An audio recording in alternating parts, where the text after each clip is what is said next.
If you ever find that you have unresolved emotional experiences sitting in your subconscious, consuming tremendous amount of energy, take a piece of paper and write down the problem on it. Every experience has emotion attached to it. Tesla says if you want to find the secrets of the universe, think in terms of energy, frequency, and vibration. Everything is made up of energy and it's vibrating at a certain frequency. If I have an experience, it has emotion attached to it, it's vibrating in my subconscious mind. My goal is, I can't do anything about the experience because it's already happened, but what I can do to help myself is to remove the emotion that's attached to experience. So I take a piece of paper, I write down the problem. As I write down the problem, something really interesting happens. That experience moves from my subconscious mind to my conscious mind because I'm reliving it. The interesting thing that happens is the energy, the emotion actually comes out of the experience, flows through my hands into the piece of paper. Now I crumble the piece of paper and I burn it in a fire. It could be a garbage can, a fireplace, it doesn't really matter. Does the fire destroy the emotion? No, because you can't destroy energy. But what it actually does is transform the emotion in the paper into heat, flame, ash, smoke, and a whole bunch of different things. How many times should you write? Well, depending on the emotion.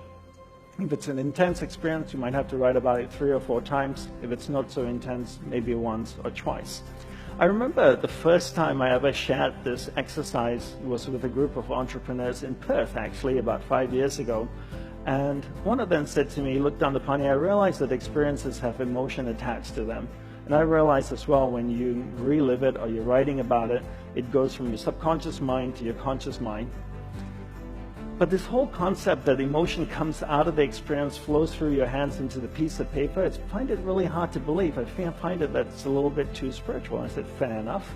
So I asked him, do you have kids? He says, yeah, I have a couple of kids, a 4-year-old and a 6-year-old. I said, on Father's Day, on your birthday, do they ever make you cards?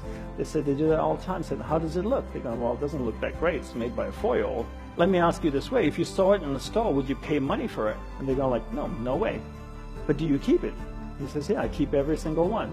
And I asked him why. He said, well, it's so full of love. I said, wait a minute, you're telling me your kids know monk magic? Because 2 minutes ago I told you about putting emotion in a piece of paper and you looked at me like I was a crazy person. And now your 4-year-old son knows how to do this, right? Because he's taken a piece of paper, put his emotion in it, a piece of paper that you don't want, a cardboard that you didn't want, put his emotion in it, and now he's given it to you and you hold it. So you can actually transfer energy from you, emotion from inside of you, into another matter. How many of you have kids and have one of those not so attractive drawings at home? Do you keep them? Why? You'd never be able to sell it to anybody. Nobody would want to buy it, right?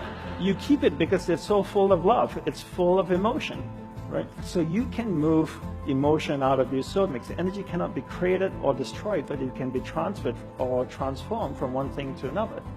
Take a piece of paper, write it down, and then burn it in an ordinary fire.